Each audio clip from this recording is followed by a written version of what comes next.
ইউনূস তাহলে কি এই কারণেই ভোট করাতে চাইছে? অর্থেই ভোট হয় এবং সেই ভোটটি যদি বাংলাদেশ আওয়ামী লীগের লোকজন বা তাদের সমর্থকরা যদি ভোট দেওয়ার সুযোগ পায় তাহলে সেই ভোটে আওয়ামী লীগ বাংলাদেশ আওয়ামী লীগ নিরঙ্কুশভাবে এই মুহূর্তে পাশ করে আওয়ামী লীগের লোকজনের যদি আওয়ামী লোক তো কারো তো আপনি ধরেন না, কয়টা ধরেছেন আপনি? সব তো এলাকাতে আছে, যদি বলে ধরে যাব। আওয়ামী লীগ এখন বিএনপির পেছনে জামাতের পেছনে যায় যোগ দিচ্ছে। আপনার কি মনে হয় ওরা বিএনপি করে ফেলেছে, জামাতের আদর্শ নিয়ে নিয়েছে? ওরা তো আওয়ামী লীগই। ওরা যখন দেখবে আপনার পেছনে পেছনে রাজনীতি করা লাগে, যখন দেখবে হাসিনা ঢুকেছে দেশে, ওরা হাসিনার পেছনে রাজনীতি করবে। বলা হচ্ছে না আওয়ামী লীগ যদি কোনোভাবে ক্ষমতায় আসে তখন কিন্তু খবর আছে আবার যে আওয়ামী লীগের রাজনীতি নির্মূল করার জন্য সবাইকে কাজ করা উচিত, সবাইকে আওয়াজ তোলা উচিত। সেখানে আমরা তো এখনই নিজেদের মধ্যে ভাগ বটরা নিয়ে বিভাজন বিদ্বেষ বিভক্তিতে আমরা জড়িয়ে যাচ্ছি। একটা বড় ধরনের কানেক্টিভিটি ছিল এই প্রবাসীদেরকে নিয়ে। আগে যখন রাজনৈতিক নেতারা কথা বলতেন তা আমরা ভাবতাম ওরে বাটপার, নির্বাচন আসলেই প্রবাসীদের এটা সেটা হ্যান করেঙ্গা। আর বিদেশে দূতাবাসে থাকা অবস্থায় আমাদেরকে কেউই ছিল না। আর একটা পাম্পট্টিমূলক নাম দিছে রেমিটেন্স যোদ্ধা। বেসিক্যালি আমরা তো কামলা, নাম দিছি কি রেমিটেন্স যোদ্ধা। আসসালামু আলাইকুম রহমতুল্লাহ, সবাই কেমন আছেন? আশা করি সবাই অনেক অনেক ভালো এবং সুস্থ আছেন। সবাইকে স্বাগতম জানাচ্ছি আমাদের আরেক নতুন ভিডিওতে। প্রতিদিনের মতো আমি আপনাদের সিরিয়াত ফারুকি আবারও চলে আসলাম নতুন একটা ভিডিও নিয়ে। আজকের ভিডিও টাইটেল এবং থাম্বনেল দেখে ইতিমধ্যেই বুঝতে পেরেছেন আজকে কি বিষয়টা নিয়ে কথা বলবো। আজকে যে বিষয়টা নিয়ে কথা বলবো খুবই গুরুত্বপূর্ণ একটা বিষয়। তো দর্শক, ইতিমধ্যে আপনারা সবাই ভিডিওর শুরুতেই কিছু অংশ দেখেছেন ভিডিওর। একটু পর আমরা ভিডিওর বাকি অংশগুলো দেখবো। তার আগে আপনাদের ছোট একটি অনুরোধ জানিয়ে রাখতে চাই, যারা আমাদের ফারুকি অনলাইন ইউটিউব চ্যানেলটিতে এখনো আছেন প্লিজ দরকার আমাদের চ্যানেল সাবস্ক্রাইব করে সাথে থাকবেন। আর বেশি কথা বাড়াচ্ছি না, আমরা ভিডিওর বাকি অংশগুলো একটু দেখে আসবো। ইউনূস তাহলে কি এই কারণেই ভোট করাতে চাইছে না? আমাদের সঙ্গে রয়েছেন শাহিদুল হাসান খোকন, বাংলাদেশের সাংবাদিক, যিনি তার গোপন ডেরা থেকে আমাদের সঙ্গে কথা বলছেন। তার কাছে আবার ফিরবো আমরা। শাহিদুল দা, এই কারণেই কি ইউনূস নির্বাচন করতে ভয় পাচ্ছেন? নির্বাচনে ভোটের যে পারসেপশন, আমি একটি পরিসংখ্যান, আমার কাছে একটি পরিসংখ্যান আছে, ভোটের পরিসংখ্যান। বাংলাদেশের সবচেয়ে বৃহত্তর রাজনৈতিক দলটি আজ অবধি পর্যন্ত বাংলাদেশ আওয়ামী লীগ। নিরপেক্ষ জায়গা থেকে যদি সত্যিকার অর্থেই ভোট হয় এবং সেই ভোটটি যদি বাংলাদেশ আওয়ামী লীগের লোকজন বা তাদের সমর্থকরা যদি ভোট দেওয়ার সুযোগ পায় তাহলে সেই ভোটে আওয়ামী লীগ বাংলাদেশ আওয়ামী লীগ নিরঙ্কুশভাবে এই মুহূর্তে পাশ করে নিরঙ্কুশ ভোট পেয়ে তারা কিন্তু ক্ষমতায় আসীন হবে। আচ্ছা, এই ব্যাপারটা কিন্তু পরিষ্কার এই মুহূর্তে বাংলাদেশের প্রেক্ষাপটে। ইভেন যারা বিরোধী দল বাংলাদেশে, অন্য যে বিরোধী, এখন তো সরকার, যেহেতু এই সরকারের যিনি মুখপাত্র শফিক আলম, প্রধান উপদেষ্টার যিনি প্রেস সেক্রেটারি, তিনি কিন্তু বলেছেন যে এটি রাজনৈতিক সরকার। তার মানে ছাত্র আন্দোলন একটি রাজনৈতিক পার্ট, তাদের সরকার, তো তাদের মানে তারা ক্ষমতাসীন সরকার। তো তার বাইরে যারা বিরোধী দলে আছে, আওয়ামী লীগ, বিএনপিও আজ বিরোধী দল, জামাতও যদি বলা হয় বিরোধী দল, তো যে বিরোধী দলগুলো আছে তাদের মধ্যে সবচেয়ে জনপ্রিয় দল আওয়ামী লীগ, এটা নিয়ে কোনো ডাউট নেই, কেউ বলতে পারবে না। আওয়ামী লীগ, আমি একটু পরিসংখ্যানটি তোমাকে জানাই। নিশ্চয়ই। যে 1996 সালের যে নির্বাচন, আমি 96-এ যে নির্বাচনে বাংলাদেশ আওয়ামী লীগ 75-এর পরে শেখ হাসিনার নেতৃত্বে প্রথম রাষ্ট্র ক্ষমতায় আসে, সেই নির্বাচনটিতে 146টি, বাংলাদেশের 300 সংসদীয় আসন, এর মধ্যে 146টি আসন পেয়ে তারা নির্বাচিত হয়েছিল এবং তাদের গড় ভোটার সংখ্যা ছিল 37.44%, 37.44%। এবং এরপরে 2001 সালে নির্বাচন, যে নির্বাচনটি আওয়ামী লীগ ফেল করেছিল, বিএনপি এবং তার দলীয় জোট, বিএনপি সহ জামাত যেটাতে পাস করেছিল, সরকার ক্ষমতা করছিল, সেটাতে আওয়ামী লীগ অনলি 62 আসন পেয়েছিল 300-এর মধ্যে। কিন্তু মজার ব্যাপার কি জানো, সেই নির্বাচনে আওয়ামী লীগের ভোট ছিল 40.2%, 40.2%, এবং সেটা বিরোধী দল 62 আসন। এবং বিরোধী দলের পক্ষ থেকে যে ব্যাপারটি বারবার অভিযোগ করা হয় যে 2008 সালের পরে বাংলাদেশে কোনো সুষ্ঠু নির্বাচন হয়নি। গ্রহণযোগ্য নির্বাচনে 2008 সালের নির্বাচনের ফলাফলে যেখানে আওয়ামী লীগ 230টি আসনে জয়লাভ করেছিল, সেখানে আওয়ামী লীগ সহ তাদের মৈত্রী জোট, তাদের যে সমমনা রাজনৈতিক দল, তাদের যে জোট, সেই সমমনা 14 দল বলা হতো তখন, তাদের ভোট ছিল 49%। 49%। সেখানে তারা 230 আসন পেয়েছিল তাদের জোট। তো এই যে 49%, আমরা যদি ধরেই নেই বিরোধীদের কথা যে 2008 সালের ইলেকশনে বাংলাদেশ আওয়ামী লীগ যদি ওই ইলেকশনটি গ্রহণযোগ্য নির্বাচন তারা মেনে নেয়, সে নির্বাচনে 49% তাদের মিত্রদের আওয়ামী লীগের সহ ভোট ছিল। তো তারা কিন্তু এখন কেউ কাউকে ছেড়ে যায়নি, সেই মিত্ররাই কিন্তু তাদের সঙ্গে আছে। তাহলে তাদের ভোটের সংখ্যা কি কমেছে? না, তাদের ভোটের সংখ্যা কমেনি। আচ্ছা, মেনে নিলাম যে বাংলাদেশের রাষ্ট্র ক্ষমতায় থাকার পরে 10% লোক চলে গেছে আওয়ামী লীগ। তাহলে এখন কিন্তু 10% চলে গেল, 40% মানুষ আওয়ামী লীগকে সমর্থন করে। ভোটের হিসাবে যদি বাংলাদেশে 12 কোটি ভোটার থাকে, তার 40% মানুষ আওয়ামী লীগকে ভোট দেয়। আমি তো কাস্টিং ভোট বলছি, এই যে পরিসংখ্যান, সেটা কাস্টিং ভোট। যে ভোট কাস্ট হয় তার মধ্যে 40% পায়, অনেকেই তো ভোট দেয় না। তো আমি এই যে পরিসংখ্যানটি তোমাকে শোনালাম, এটি হচ্ছে নির্বাচন কেন্দ্রিক, মানে ভোট প্রয়োগ করে মানুষ যে পরিসংখ্যানটি দিয়েছে, এটা আমার বানানো না, কোনো কি বলে রিসার্চ অর্গানাইজেশনও রিসার্চ করে বের করা না, এটা জনগণের ভোট। তো জনগণ 2008 সালে সর্বশেষ তাদের মতে যদি গ্রহণযোগ্য নির্বাচনটি 2008 সালেই হয়, সেখানেও তাদের ভোট ছিল 49%, 49%। সেখান থেকে তুমি 15% যদি ছেড়ে দাও, তাহলে 34% ভোট এখনো আওয়ামী লীগের আছে। সেই রাজনৈতিক দল, সেই জনপ্রিয়তার কাছাকাছি অন্য কোনো রাজনৈতিক দল নেই। তাহলে ডক্টর ইউনূস কেন ভোট দেবে? ডক্টর ইউনূসের তো ভোট দেওয়ার সুযোগ নেই, সে ভোট দিলে তো গোহারা হারবে। সে এখন লাস্টলি সে একটা ইন্টারভিউতে বলেছে, একটা গণমাধ্যমে দেওয়া, যে বাংলাদেশের নির্বাচন হবে, কিন্তু ছাত্ররা একটি রাজনৈতিক দল গঠন করবে। তো ছাত্ররা রাজনৈতিক দল গঠন না করা পর্যন্ত উনি বাংলাদেশে নির্বাচন দেবেন না, এটা উনার কথায় বোঝা যায়। তো বাংলাদেশে ছাত্ররা রাজনৈতিক দল করলে আমি তোমাকে দায়িত্ব নিয়ে বলতে পারি, বাংলাদেশে আওয়ামী লীগের একটি ভোট এই ছাত্ররা পাবে না, একটি ভোট তারা নিতে পারবে না। ওদিকে বিএনপি জামাতও তাদের ভোট নিতে পারবে না, বরং ছাত্ররা দল করলে তাতে ক্ষতিগ্রস্ত হবে বিএনপি এবং জামাত। আওয়ামী লীগ তাদের সাংগঠনিক এবং তাদের যে জনপ্রিয়তার জায়গা রয়েছে, তাদের যে ফলোয়ার্স রয়েছে, তারা তাদের দলেই থাকবে। এই পরিস্থিতিতে দাঁড়িয়ে কোনোভাবেই ডক্টর ইউনূস রিস্ক দিবেন না নির্বাচন দেওয়ার জন্য, যে কারণে উনি নির্বাচনের পথে হাঁটছেন না। উনি নির্বাচন দিলে এবং সেই নির্বাচন যদি গ্রহণযোগ্য নির্বাচন হয়, যদি বাংলাদেশের জনগণ ভোট দিতে পারে, তাহলে শেখ হাসিনা আবার বাংলাদেশের প্রধানমন্ত্রী হবে, একদম মানে সংখ্যাগরিষ্ঠতা নিয়ে, একক সংখ্যাগরিষ্ঠতা নিয়ে আওয়ামী লীগ এককভাবে সরকার গঠন করবে। এরই ধারাবাহিকতা যদি বজায় থাকে আর কি, যদি নির্বাচন নিরপেক্ষ, এটারই আলামত হচ্ছে এই বার কাউন্সিলের নির্বাচন। বার কাউন্সিলের নির্বাচনটি এরই আলামত। ওই ভাতের একটা চাল টিপলেই বোঝা যায় ভাত পুরোপুরি হয়েছে কিনা, সেরকম একটা ব্যাপার। আচ্ছা, তাহলে কি এই জায়গায় দাঁড়িয়ে এই প্রশ্নটা করা যায় বা এই জিনিসটা কি উঠে আসে যে বিএনপির তরফ থেকে বলা হচ্ছে হাসিনা চলে গিয়েছে কিন্তু গণতন্ত্র বাংলাদেশে ফেরেনি, এই যে আক্ষেপ, এই যে হতাশা বিএনপির, এর কারণে কি ইউনূস মানে এই গণতান্ত্রিক পরিবেশ নিয়ে নির্বাচন করানো হচ্ছে না, বিএনপিও আস্তে আস্তে বুঝতে পারছে সরে যাচ্ছে পুরোপুরি?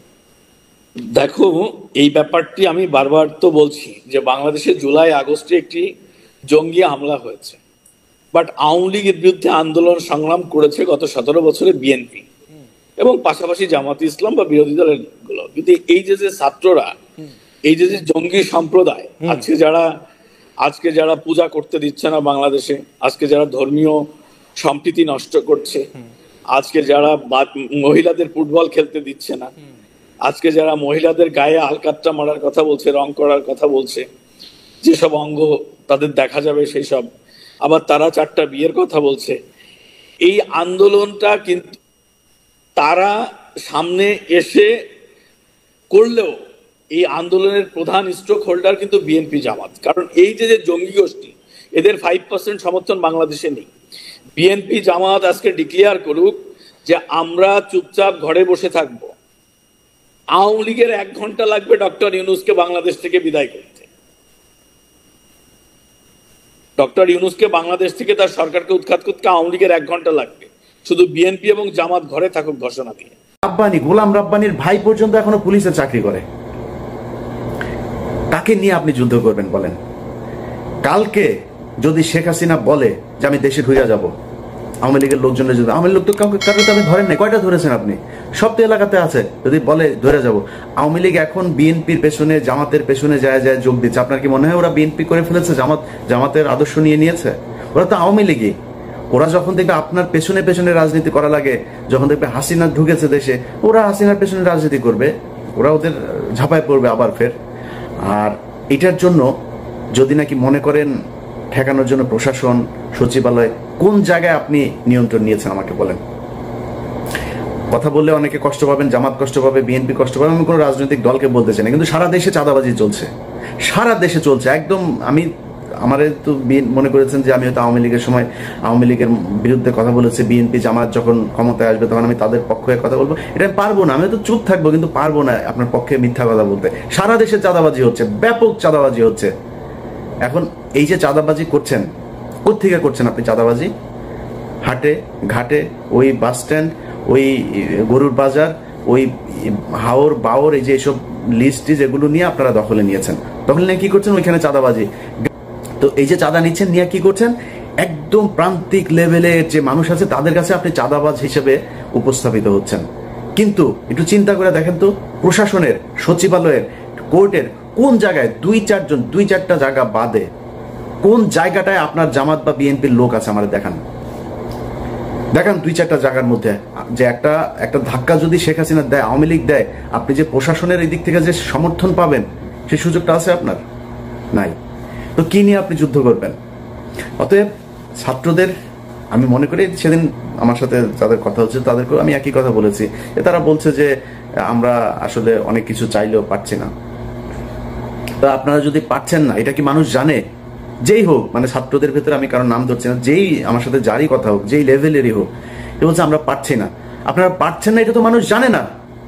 আমরা তো মনে করছি আপনারা সরকারের পার্টে আছেন, সরকারের সাথে কাজ করছেন মিলেমিশে, আপনারা যা চাচ্ছেন সরকার সেটাই করছে, সরকার যা করছে সেটাই আপনাদের কাজ। আমরা তো এইটা মনে করছি। আপনাদের কথা যে সরকার শুনছে না সেটা তো বলতে হবে।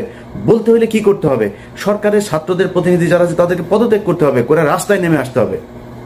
এর বাইরে নাম ধরে বলি, নাহিদ ভাই, আসিফ ভাই, হাসনাত ভাই, সার্জিস ভাই, যারা আছেন, পিঠের চামড়া থাকবে না। যদি মনে করেন যে এই সরকার চলে যাবে আর বিএনপি, আওয়ামী লীগ, বিএনপি বা জামাত ইসলাম আপনাদেরকে কোলে তুলে নিয়ে নাচবে, প্রশ্নই আসে না। আর আওয়ামী লীগ তো কত ভয়ঙ্কর হইতে হবে সেটা আপনাদেরকে বোঝানোর দরকার নাই, আপনারা জানেন। অতএব আপনারা ছাত্ররা যারা আছেন, যাদের সাথে বাংলাদেশের মানুষ সবাই চেয়েছিল একটা পরিবর্তন, আপনাদের সাথে কেন যাবে সেটা আপনাদেরকে বুঝাইতে হবে। পারেন নাই, কোনো সমস্যা নাই, পারার চেষ্টা করছেন কিনা সেটা মানুষ দেখতে চায়, যে আপনারা কি আসলেই চেষ্টা করেন, নাকি আপনারাও সেই আগের মতোই, আগের দলের মতোই সব লুটপাট করে খাওয়ার জন্য, সুবিধা পাইলে তাদের সাথে বসে মিলেমিশে একাকার হয়ে তারপরে দেশ চালানোর জন্য উদ্গ্রীব হয়ে আছেন। এই জিনিসগুলো আমার মনে হয় আপনাদের বোঝা উচিত আর কি। ভাসুরের নাম মুখে আনতে মানা, এখন নাম বললে অনেকেই ক্ষুব্ধ হবেন, অনেকের সাথে সম্পর্ক নষ্ট হবে। প্রধান রাজনৈতিক দল বলতে আমরা যাদেরকে বুঝি, আমি যদি বিএনপির কথা বলি, জামাতের কথা বলি, তারা কি পরিষ্কার ভাবে বলছে আমরা আওয়ামী লীগের রাজনীতির কবর দেখতে চাই, আওয়ামী লীগের রাজনীতি দেশে নিষিদ্ধ চাই, আওয়ামী লীগকে রাজনীতি করতে দেওয়া হবে না? এই কথাটা কি বিএনপি এবং জামাতের পক্ষ থেকে জোরে সোরে বলা হচ্ছে? বলা হচ্ছে না। আওয়ামী লীগ যদি কোনো ভাবে ক্ষমতায় আসে তখন কিন্তু খবর আছে আবার, যে আওয়ামী লীগের রাজনীতি নির্মূল করার জন্য সবাইকে কাজ করা উচিত, সবাইকে আওয়াজ তোলা উচিত। সেখানে আমরা তো এখনই নিজেদের মধ্যে ভাগ বটরা নিয়ে বিভাজন, বিদ্বেষ, বিভক্তিতে আমরা জড়িয়ে যাচ্ছি। কাজে আমরা যদি এই বিভাজন, বিভক্তি, বিদ্বেষের মধ্যে থাকি, তাহলে তো আওয়ামী লীগকে ডেকে না লাগবে, এমনি চলে আসবে। কারণ আওয়ামী লীগকে প্রতিষ্ঠিত করার জন্য অনেক দেশি বিদেশি শক্তিগুলো হাজার হাজার কোটি টাকার প্রজেক্ট নিয়ে নেমেছে। বিদেশিরা ইতিমধ্যে আওয়াজ তুলেছে ভারসাম্যপূর্ণ নির্বাচনের জন্য আওয়ামী লীগকে দরকার। বিদেশিরা অলরেডি কিন্তু ওকালতি শুরু করে দিয়েছে। এই সরকার যে দুর্বল সরকার, আমরা যতই বলি না কেন আমরা সবাই সমর্থন দিচ্ছি, কিন্তু সরকার তো তার কাজকর্মে সেই সফলতার পরিচয় দিতে পারছে না। কাজে এখন এই সরকার বিদেশিদের সেই চাপ উপেক্ষা করে কতটুকু আগামীতে আওয়ামী লীগকে বাদ দিয়ে নির্বাচন করতে পারে সেটা আমরা জানি না। আমরা মনে করি যে বর্তমান যে অবস্থা, তাতে উপদেষ্টা পরিষদ পুনর্গঠন ছাড়া এই গণ অভ্যুত্থানের আকাঙ্ক্ষার বাস্তবায়ন সম্ভব নয়। ইতিমধ্যেই এই সরকার এবং রাজনৈতিক দলগুলোর সাথে মুখোমুখি অবস্থান দাঁড়িয়ে গেছে, অনেক ইস্যুতে বিপরীতমুখী অবস্থার সৃষ্টি হয়েছে। এই অবস্থা যদি চলে তাহলে তো আমরা যেই ফাঁসিবাদের বিরুদ্ধে লড়াই করেছি, যাদেরকে আমরা প্রতিহত করার কথা বলছি, প্রতিরোধ করার কথা বলছি, তারা তো সুযোগ পাবেই। সেই জায়গা থেকে আমরা মনে করি আগামীতে নির্বাচন যখনই হোক, যে নির্বাচন হবে সেই নির্বাচন হতে হবে, নির্বাচনের মাধ্যমে সরকার আসবে সেটা সর্বদলীয় সরকার হতে হবে। নির্বাচনে সকল দল অংশগ্রহণ করবে, সকল দলের নেতৃবৃন্দ কিভাবে এমপি হয়ে সেই পার্লামেন্টে থাকতে পারে সেইভাবে একটা অভ্যন্তরীণ বোঝাপড়া দরকার হবে। অন্যথায় কেউ যদি আমরা ভাবি এককভাবে আমরা আধিপত্য করবো, আমরাই 300 থেকে 250 আসনে আমরা এমপি হব, 75-এর উদাহরণ কিন্তু আমাদের সামনে আছে। যখন মুক্তিযোদ্ধাদের যে আকাঙ্ক্ষা ছিল, দাবি ছিল জাতীয় সরকার গঠন করা, সেটা উপেক্ষা করে যখন শেখ মুজিবুর রহমানের নেতৃত্বে শেখ মুজিব সাহেব এবং আওয়ামী লীগের নেতা কর্মীরা শুধুমাত্র এককভাবে আওয়ামী লীগের নেতা কর্মীদেরকে নিয়ে 73 একটা ভোট ডাকাতির নির্বাচন করে একটা একক পার্লামেন্ট গঠন করেছিলেন, তার ফল ছিল 75। তো কাজে এখনকার যে অস্থিরতা, এখনকার যে ঘটনাক্রম, সেখানে যদি আগামীতে আমরা ভেবেছিলাম এই সরকারটাই একটা সর্বদলীয় সরকার হবে, একটা জাতীয় সরকার হবে, এখনো সরকারের সেই সুযোগ আছে। আমাদের প্রধান উপদেষ্টা ডক্টর মোহাম্মদ ইউনূস সাহেব তিনি তার বিজয় দিবসের ভাষণেই সম্ভবত বলেছিলেন সংস্কার কমিশনগুলোর প্রতিবেদন দেওয়ার পরে জাতীয় ঐক্যমত্য সৃষ্টির জন্য একটা জাতীয় ঐক্যমত্য কমিশন করা হবে, তিনি সেই কমিশনের চেয়ারম্যান হবেন, সংস্কার কমিশনের প্রধানরা সেই কমিটির সদস্য হবেন। এখন এই যে সংস্কারগুলো নিয়ে রাজনৈতিক দলগুলোর মধ্যে যে কিছুটা দ্বিমত তৈরি হচ্ছে, আমরা অনেকেই বলছি আগামী নির্বাচন হওয়া উচিত সংখ্যানুপাতিক পদ্ধতিতে, কেউ বলছেন না, কেউ বলছেন দ্বিকক্ষ বিশিষ্ট পার্লামেন্ট, কেউ বলছেন সংসদের মেয়াদ 4 বছর কমিয়ে না। এই যে আমাদের রাশেদ প্রধান ভাই যেটা বললেন এটা বাস্তব, যে জুলাই বিপ্লবকে কেন্দ্র করে 5ই আগস্টের পূর্বে যে আমাদের মধ্যে জাতীয় ঐক্য তৈরি হয়েছিল, এখন সেটা একটু হলেও ফাটল ধরেছে। এই ফাটল যদি আমরা মেরামত না করতে পারি, আমরা যদি জাতীয় ঐক্য ধরে রাখতে না পারি, তাহলে আমাদের আগামীতে সবাইকে ভুগতে হবে, যেটা মির্জা ইয়াসিন আরাফাত ভাই বলেছেন, আওয়ামী লীগ যদি কোনোভাবে ক্ষমতায় আসে তখন কিন্তু খবর আছে। আবার আওয়ামী লীগ ক্ষমতা আসবে কিভাবে? যে আওয়ামী লীগের রাজনীতি নির্মূল করার জন্য সবাইকে কাজ করা উচিত, সবাইকে আওয়াজ তোলা উচিত, সেখানে আমরা তো এখনই নিজেদের মধ্যে ভাগ বটরা নিয়ে বিভাজন বিদ্বেষ বিভক্তিতে আমরা জড়িয়ে যাচ্ছি। কাজে আমরা যদি এই বিভাজন বিভক্তি বিদ্বেষের মধ্যে থাকি, তাহলে তো আওয়ামী লীগকে ডেকে না লাগবে, এমনি চলে আসবে, আপনার মাথার উপরে রেখে বড়ই খাবে। কারণ আওয়ামী লীগকে প্রতিষ্ঠিত করার জন্য অনেক দেশি বিদেশি শক্তিগুলো হাজার হাজার কোটি টাকার প্রজেক্ট নিয়ে নেমেছে। বিদেশিরা ইতিমধ্যে আওয়াজ তুলেছে ভারসাম্যপূর্ণ নির্বাচনের জন্য আওয়ামী লীগকে দরকার। এখানে আওয়ামী লীগের একটা স্টেক আছে, বিভিন্নভাবে বলছে, বিদেশিরা অলরেডি কিন্তু ওকালতি শুরু করে দিয়েছে। এখন এই সরকার যে দুর্বল সরকার, আমরা যতই বলি না কেন আমরা সবাই সমর্থন দিচ্ছি, কিন্তু সরকার তো তার কাজকর্মে সেই সফলতার পরিচয় দিতে পারছে না। কাজে এখন এই সরকার বিদেশিদের সেই চাপ উপেক্ষা করে কতটুকু আগামীতে আওয়ামী লীগকে বাদ দিয়ে নির্বাচন করতে পারে সেটা আমরা জানি না। এবং রাজনৈতিক দলগুলোর মধ্যেও নাম বললে ভাসুরের নাম মুখে আনতে মানা, এখন নাম বললে অনেকেই ক্ষুব্ধ হবেন, অনেকের সাথে সম্পর্ক নষ্ট হবে। প্রধান প্রধান রাজনৈতিক দল বলতে আমরা যাদেরকে বুঝি, আমি যদি বিএনপির কথা বলি, জামাতের কথা বলি, তারা কি পরিষ্কারভাবে বলছে আমরা আওয়ামী লীগের রাজনীতির কবর দেখতে চাই, আওয়ামী লীগের রাজনীতি দেশে নিষিদ্ধ চাই, আওয়ামী লীগের রাজনীতি করতে দেওয়া হবে না। এই কথাটি কি বিএনপি এবং জামাতের পক্ষ থেকে জোরে সোরে বলা হচ্ছে? বলা হচ্ছে না। এখন বিএনপি জামাত তো আমাদের শত্রু না, বিপরীত পার্টি, আমাদের আন্দোলনের সহযোগী। আমরা যুগপৎ আন্দোলন যে 42টি দলও করেছিলাম, বিএনপি নেতৃত্ব ছিল, জামাত একটা বৃহৎ দল, গণ অভ্যুত্থানেও তাদের অনেক স্যাক্রিফাইস আছে, কিন্তু আওয়ামী লীগের প্রশ্নে তাদের অবস্থান পরিষ্কার না। তাই আমি অনুরোধ জানাবো, আপনারা যদি গণ অভ্যুত্থানের চেতনাকে ধারণ করেন, গণ অভ্যুত্থানের স্পিরিটের আলোকে যদি আগামীর বাংলাদেশ বিনির্মাণ করতে চান, আপনাদেরকে পরিষ্কারভাবে ঘোষণা করতে হবে আওয়ামী লীগের প্রশ্নে আপনারা কোনো আপোষ করবেন না। কারণ এই আওয়ামী লীগের দ্বারা সবচেয়ে বেশি ভুক্তভোগী হচ্ছে বিএনপি এবং জামাতি। কিন্তু আজকে ভোটের রাজনীতির কারণে অনেকেই নানান ধরনের কথাবার্তা বলছেন। এই পরিস্থিতি যদি হয়, সামনে কিন্তু আমাদের সবাইকে ভুগতে হবে। গণহত্যা সহ ফাঁসিবাদের জমানার গুম খুন হত্যা লুটপাটের আমরা বিচার চাই, কিন্তু 24-এর গণহত্যার বিচার, এই গণহত্যার মাস্টার মাইন্ড থেকে এই গণহত্যার সাথে যারা জড়িত তাদেরই এখন পর্যন্ত গ্রেপ্তার করা হয় নাই। একটা ট্রাইব্যুনাল গঠন করা হয়েছে, একটা ট্রাইব্যুনাল দিয়ে এই বিচার কার্য সম্পন্ন করা সম্ভব না, 5টা ট্রাইব্যুনাল করে দিত। বুঝতেছি আসলে কেন এইভাবে হচ্ছে। সেই জায়গা থেকে অনেক ক্ষোভের কথা আছে, আক্ষেপের কথা আছে। আমরা সরকার পরিষ্কারভাবে বলতে চাই, আমরা মাসখানেক সময় দেখ। জুলাই আগস্ট অভ্যুত্থান, এখানে প্রবাসীদের একটা বড় ধরনের কানেক্টিভিটি ছিল।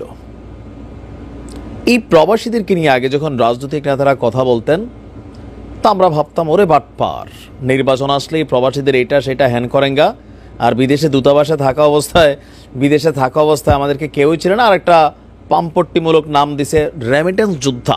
বেসিক্যালি আমরা তো কামলা, নাম দিছি কি রেমিটেন্স যোদ্ধা। ফাইন, তো যখন এই ডক্টর ইউনূসের সরকার আসলো, আর আসার এই পলিসিতে প্রবাসীরা অনেক বড় ভূমিকা রাখছেন, রেমিটেন্স শাটডাউন করে দিয়েছিলেন। শেষ পর্যন্ত পলক হাত জোর কইরা পাবলিকের কাছে বলছিল, ভাই প্লিজ টাকা পাঠান। প্রবাসীরা পাঠায় নাই। ছাত্ররা তখন প্রবাসীদেরকে তৈলমর্দন করত, প্রবাসীরা অনেকে ঝাঁপাইয়া পড়ছিল। তো দিন শেষে আমরা কি পাইলাম? আমরা একটা আইক্যাওয়ালা বাস পাইলাম। আর এই আইক্যাওয়ালা বাসটা দুর্ভাগ্যজনকভাবে আমাদের আসিফ নজরুল স্যারের যে ডিপার্টমেন্ট, সম্ভবত তিনি এখন প্রবাসী মন্ত্রণালয়ের দায়িত্বে আছেন, সেই ডিপার্টমেন্টে বৈশাখ তিনারা কি করছেন? হ্যাঁ, অনেক কিছু করছেন। প্রথমত হচ্ছে আমাদেরকে একটা ভিভিআইপি লাউঞ্জ দিচ্ছেন। তো সেই লাউঞ্জে যাইয়া বসার জন্য আমার কাছে যেই টিকিটটা কাটতে হবে, সেই টিকিটের দামটা নিয়ে আপনারা কি কন্ট্রোলিং করছেন? 1,90,000 টাকা নাকি মিডল ইস্টের রাষ্ট্র সৌদিতে যাইতে একজন প্রবাসীকে গুনতে হয়। ভাবা যায় 50 থেকে 60,000 বা 70,000 টাকার একটা টিকিট ছিল, এটা এখন 1,90,000 টাকা। এটা হচ্ছে প্রবাসীদের প্রাপ্তি। গেল 6 মাসে আপনি দেখেন এই অন্তর্বর্তী সরকার থেকে ডক্টর মোহাম্মদ ইউনূসও অনেক কথাবার্তা বলছিলেন, নিজের সুযোগ সুবিধা ভালোই নিছেন, কিন্তু প্রবাসীদের জন্য আদৌ কার্যকর ইফেক্টিভ বা এই ছাত্রদের মুখ থেকে ওই যে এখন পলিটিক্যাল দল করবে দুই একটা কথা মাঝে মাঝে কয়, কার্যকর কোনো ভূমিকা আপনি দেখতেছেন? আরে যাদের রক্তের উপর দিয়ে তারা সমন্বয় কিছু উপদেশ, তাদেরই তো খোঁজখবর নাই। এরা রাস্তায় নেমে কারোর স্ত্রী ভিক্ষা করতে নেমে গেছে, বোঝেন নাই বিষয়টা? আমাদেরকে আসলে কি দিবে? দেখেন, আমরা প্রবাসীরা কারোর কাছে এই কোনো কিছু ফাও ফাও চাই না, বাট এটা তো আমাদের রাইট। দেশের যতগুলো গুরুত্বপূর্ণ ক্রিটিক্যাল ক্রাইসিস সিচুয়েশন থাকে, এই প্রবাসীরা হেল্প করে। বন্যা, খরা, এই যে এক একজন ইউটিউবার আইসা বলে, হ্যাঁ ভাই পাঠান, কারা পাঠায়? বাংলাদেশের থেকে পাঠায়, প্রবাসীরা এই টাকাগুলো পাঠায়। আমরা দলমত নির্বিশেষে দেশের জন্য ঝাঁপাই পড়ি। তা আমাদের জন্য আসলে ঝাঁপাই পড়া সেই ব্যক্তিটা আর কবে আসবে? আসিফ নজরুল ইসলাম স্যার বলছিলেন, আমি তো একবার ক্ষমতা দিতাম, আল্লাহ আমি একদম। তো কি করছেন আপনি? অনেক কিছু হয়েছেন স্যার, জীবনে যে জায়গার মধ্যে যাইতে পারতেন না।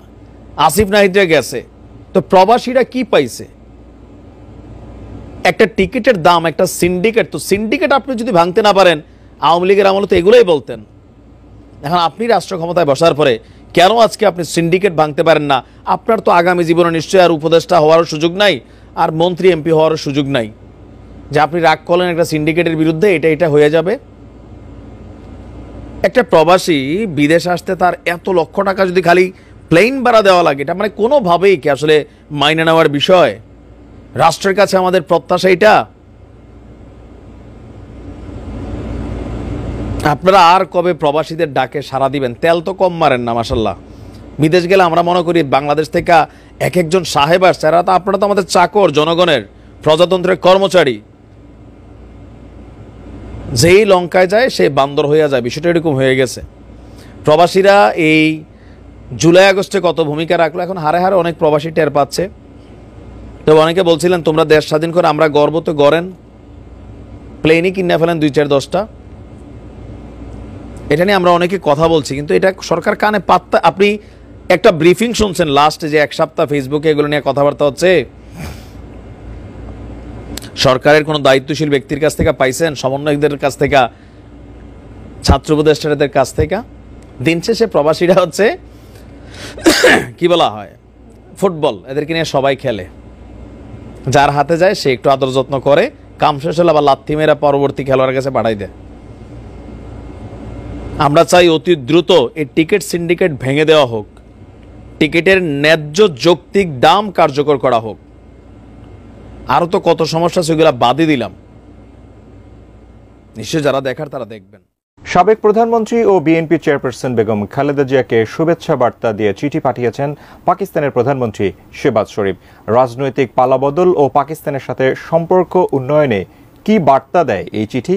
বিস্তারিত ইমতিয়াজ আলমের রিপোর্টে। বিএনপি চেয়ারপারসন খালেদা জিয়ার সুস্বাস্থ্য কামনা করে চিঠি দিয়েছেন পাকিস্তানের প্রধানমন্ত্রী শেহবাজ শরীফ। খালেদা জিয়াকে বাংলাদেশের রাজনৈতিক অঙ্গনে একজন মহান চরিত্র উল্লেখ করে চিঠিতে শেহবাজ শরীফ বলেছেন, জনসেবার প্রতি খালেদা জিয়া যেভাবে নিজেকে আত্মোৎসর্গ করেছেন তা অনেকের কাছেই অনুপ্রেরণার উৎস।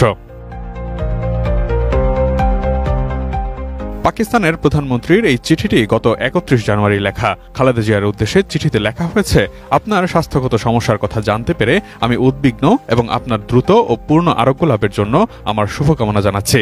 খালেদা জিয়ার রাজনৈতিক জীবন প্রসঙ্গে চিঠিতে শেহবাজ শরীফ লিখেছেন, বাংলাদেশের রাজনৈতিক অঙ্গনে খালেদা জিয়া একজন গুরুত্বপূর্ণ ব্যক্তি। জনসেবার প্রতি অটল থেকে তার আত্মোৎসর্গ অনেকের কাছেই অনুপ্রেরণার উৎস। খালেদা জিয়ার সুস্বাস্থ্য কামনা করে শেহবাজ শরীফ আরও লিখেছেন, আমি আপনার সুস্বাস্থ্য ও মঙ্গলের জন্য প্রার্থনা করছি। এই সময়টাতে আপনার পরিবার এবং আপনার সমর্থকদের প্রতি আমার শুভকামনা রইল। সর্বশক্তিমান আল্লাহ আপনাকে সব অসুস্থতা থেকে রক্ষা করুন এবং আপনাকে সুস্বাস্থ্য দান করুন। এদিকে বিএনপির চেয়ারপারসন খালেদা জিয়া হাসপাতাল থেকে বাসায় ফিরে পারিবারিক পরিবেশে মানসিক দিক থেকে ভালো রয়েছেন। দ্য লন্ডন ক্লিনিকে 17 দিন চিকিৎসাধীন থাকার পর তাকে তার ছেলে তারেক রহমানের বাসায় নেওয়া হয়েছে। খালেদা জিয়া তার ছেলে তারেক রহমান, পুত্রবধূ ডাক্তার জুবাইদা রহমান ও শর্মিলা রহমান এবং নাতনিদের নিয়ে পারিবারিক আবহে মানসিকভাবে ভালো রয়েছেন। তার শারীরিক অবস্থাও স্থিতিশীল রয়েছে বলে জানিয়েছেন বিএনপি নেত্রীর ব্যক্তিগত চিকিৎসক AZM জাহিদ হোসেন।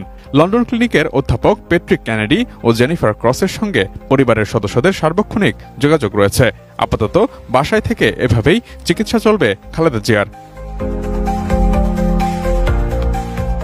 এদিকে পাকিস্তানের সাথে দীর্ঘ সময়ের শীতল সম্পর্কের বরফ গলতে শুরু করেছে বাংলাদেশের সাথে পাকিস্তানের সরাসরি বাণিজ্য সম্প্রসারণ, পর্যটন ও ভিসা জটিলতা নিরসন, এমনকি সামরিক সহায়তার মতো গুরুত্বপূর্ণ সব ক্ষেত্রে অংশীদার হতে আগ্রহী পাকিস্তান।